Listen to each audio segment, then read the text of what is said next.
La petite interview avec Chabi Molia. Salut Chabi. Salut. Alors, comment tu as commencé le jeu de rôle? Moi, j'ai commencé comme beaucoup de gens, une maison de vacances en été. J'avais un cousin plus âgé qui nous a proposé une partie de l'œil noir. Et j'ai joué un elfe archer qui s'appelait Flèche. Ce qui est franchement pas terrible, mais j'avais 8 ans, donc j'avais quand même quelques excuses. Du côté du Pays Basque. Ouais, juste au nord du Pays Basque, au bord de la plage. Ça a commencé comme ça. Et puis ensuite, donc c'est un peu un titre de gloire pour moi. J'étais au Scout d'Europe, ce qui était un peu l'antichambre du Front National à l'époque, et je m'en suis fait virer pour outrage et rébellion. Et mes parents cherchaient quelque chose à me faire faire le samedi après-midi, donc j'ai rejoint le groupe de jeux de rôle du même cousin qui m'avait initié. Ça s'appelait son groupe Les Adeptes du Dieu Noir, donc j'ai l'impression d'être passé des jeunesses Front National à une secte sataniste, et c'était super. Et par la suite, alors? Et par la suite, je me suis senti obligé de créer ma propre secte sataniste. Donc en sixième, avec un ami, on a créé les Maîtres de l'épée sanglante. On était un titre très épique et ambitieux. On était juste 6 ou 7. Et on a joué à beaucoup de choses. Et c'est d'ailleurs toujours le même noyau. Enfin, cet ami avec qui on avait créé les Maîtres de l'épée sanglante est toujours mon partenaire de jeu une fois par semaine à Paris. Et à cette époque-là, tu étais plutôt joueur ou plutôt maître de jeu? Les deux ont joué, ça me semble incroyable le nombre de jeux. Je crois qu'à l'époque, en plus, il n'y avait pas forcément beaucoup de jeux sur le marché, et donc on essayait de tout avoir, de jouer à tout, enfin tout ce qui était en français, puisqu'on ne lisait pas l'anglais. Et voilà, j'ai commencé par mener Paranoia, James Bond, Stormbringer, beaucoup, puis JRTM. Et j'ai joué avec beaucoup de plaisir, en particulier aux jeux de Cirrhosis, aux jeux de Croc. In Nomine Satanis, Heavy Metal, qui avait un ton qui me plaisait beaucoup. J'étais encore, je m'étais un peu éloigné du Front National, mais j'étais quand même dans un collège religieux très strict et très étouffant.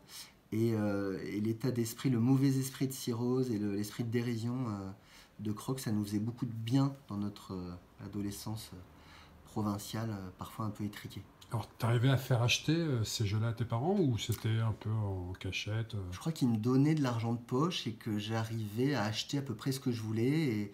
Et donc c'était, voilà, c'est comme ça que des idées subversives arrivaient dans ma chambre. Et c'est aussi comme ça qu'un peu d'érotisme arrivait dans ma chambre, parce que je crois quand même qu'à l'époque on jouait à Stormbringer moins par amour de Michael Moorcock que par goût pour les illustrations d'Alain Gassner, qui savait très très bien dessiner des femmes nues. Et quand on a 12 ou 13 ans et qu'on est un jeune garçon, bah, on a quand même besoin de voir des femmes nues d'une manière ou d'une autre. Et après, c'est quoi? C'est Londres? Oui, après je suis parti à Londres faire faire ma première et ma terminale. Ça n'a pas correspondu à la découverte à l'époque de la scène du jeu de rôle anglais, parce que je ne connaissais pas ça. Mais je suis marqué dans ces années-là par Vampire et par Ambre. Ambre parce que c'est un jeu qui révolutionne à mes yeux la manière de jouer, le jeu de rôle sans dés, je ne savais pas qu'on pouvait faire ça. Et Vampire parce que tout d'un coup il y a des poèmes plutôt pas mal écrits qui se baladent entre deux paragraphes de description, et je me rends compte qu'en fait un objet de jeu de rôle peut être quelque chose qui a une visée esthétique en fait.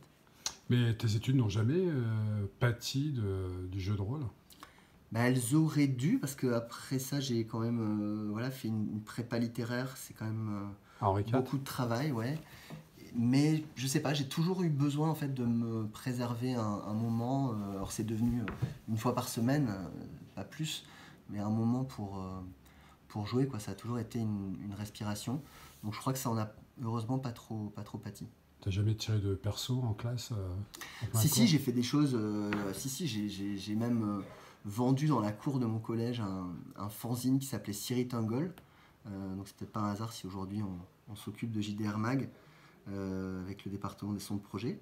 Ça nous a valu d'ailleurs des procès en sorcellerie de la part du directeur du collège, qui était un curé pas très compréhensif, avec tout ce qui ressemblait un peu à des femmes nues et des démons et des Nazgûl. Alors Henri IV, Normal Sup, là tu continues à jouer au jeu de rôle. Ouais, c'est pas un lieu où c'est marrant parce que c'est encore une époque où on a un peu honte d'être un geek et d'être un rôliste, donc c'est pas un lieu où j'ai rencontré des gens qui jouaient, alors qu'il devait y en avoir qui se cachaient un petit peu comme moi. Mais Mais c'est le moment en fait voilà, des grandes campagnes. Moi, c'est surtout ça que je fais en fait. Je joue à des campagnes qui durent plusieurs années, où l'accent est vraiment mis sur le développement de nos personnages. Donc ça a été voilà, des cycles de 4-5 ans, avec des jeux parfois un peu étranges. Par exemple, j'ai joué pendant 5 ans à Lyoness, qui est pas forcément un des jeux les plus connus, mais que je trouvais très bien écrit. Il n'y avait pas de suivi éditorial, quasiment pas, mais il y avait une qualité, voilà, une poésie, un humour qui nous plaisait beaucoup. Donc on a passé beaucoup de temps dans ce jeu-là. Et finalement, les grands piliers de l'univers du jeu de rôle, que sont D&D, l'Appel de Cthulhu, ou le Monde des Ténèbres, c'est des choses qu'on a assez peu fréquentées, mais ça c'est voilà, c'est le hasard des tables, des groupes de jeux. Et toujours avec le même groupe de potes à peu près. Ouais, toujours le même, avec des tout petits agrégats.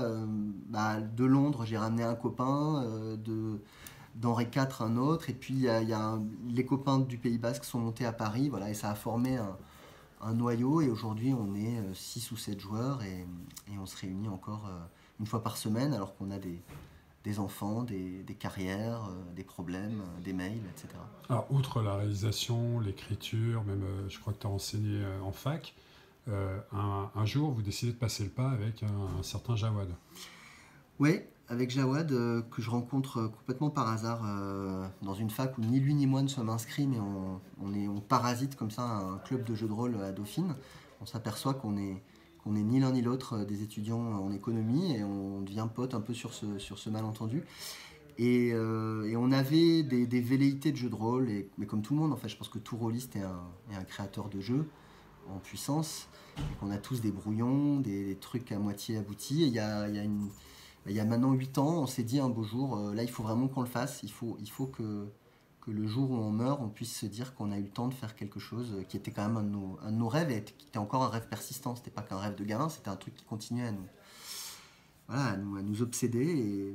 Et donc on a pu réunir des fonds pour se lancer, parce que c'est quand même malheureusement ça reste ça la barrière. Et nous on a eu la chance comme ça d'avoir cette petite mise de départ qui nous a permis de créer un jeu qui s'appelle Wasteland, qui est sorti un peu de nulle part, parce qu'on était vraiment et on est encore des amateurs du jeu. On n'était pas connectés, disons, au monde de l'édition et aux communautés sur internet. Et voilà, on a fait les choses dans notre coin, et comme on voulait les faire dans notre coin, et en étant finalement, on savait qu'on serait assez peu présent, on a appelé notre maison d'édition le département des sombres projets. On aimait beaucoup ce nom, ça nous faisait marrer, un nom un peu grandiloquent, et ça nous permettait de continuer à être roleplay même dans nos habits d'éditeur. Alors Westland, Mournblade, Jeu de rôle mag, vous avez même acquis Jeu de rôle mag. Et toi alors, dans tout ça, quel est ton rôle? Moi je m'occupe surtout du développement de Wasteland, hein, qui est le jeu qu'on a co-créé avec Jawad, où là vraiment j'assure une sorte de direction éditoriale. Et sur Mournblade, on a eu la chance de rencontrer Isabelle Perrier, qui s'est occupée jusqu'à sa mort du développement de ce jeu. Là moi je faisais vraiment des relectures. Nous on s'est occupé avec Jawad, vraiment on a fait un métier d'éditeur plus sur Mournblade, c'est-à-dire superviser la maquette, le travail avec les illustrateurs, donner de grandes directions, et puis surtout voilà, entretenir un dialogue avec des auteurs. Moi je crois que j'avais super envie de faire ça, parce que j'étais auteur, j'ai eu des expériences d'édition comme tous les auteurs. Il y en a eu des très heureuses, il y en a eu des catastrophiques, et donc j'avais une idée de ce que pouvait être un éditeur, mon éditeur idéal, et donc j'ai essayé et j'essaye encore d'être cette personne-là pour les rédacteurs avec lesquels je travaille. Voilà, donc il y a ça. JDR Mag, moi j'en suis assez éloigné. Je me suis simplement occupé avec Jawad, de valider la maquette, le design. C'était super plaisant à faire, et je regarde ça d'un peu loin avec beaucoup de plaisir. Alors, et sinon maintenant, les projets dont tu peux parler pour le futur plus ou moins proche? Les projets proches, c'est qu'en fait, on aimerait énormément mener à son terme Les Héritiers, le jeu d'Isabelle. Ah. Isabelle nous l'avait proposé, on a traîné, parce qu'on traîne beaucoup, parce qu'on est très pris, Jawad et moi, par une vie professionnelle voilà, remplie, et on a trop traîné. Et donc c'est un immense regret pour nous qu'Isabelle ne voit pas ce jeu. Et donc maintenant, on va essayer de le faire du mieux qu'on peut. Et puis, on a aussi récupéré une licence qui nous a toujours fait rêver, qui est Hawkmoon, dont d'ailleurs Westland doit beaucoup à Hawkmoon, Et donc on s'occupe avec d'anciens contributeurs de la gamme Okun d'Oriflamme, on s'occupe de remettre sur les rails voilà, une édition nouvelle de ce jeu. D'accord. Bah, merci, Chabi. Merci à toi. À bientôt.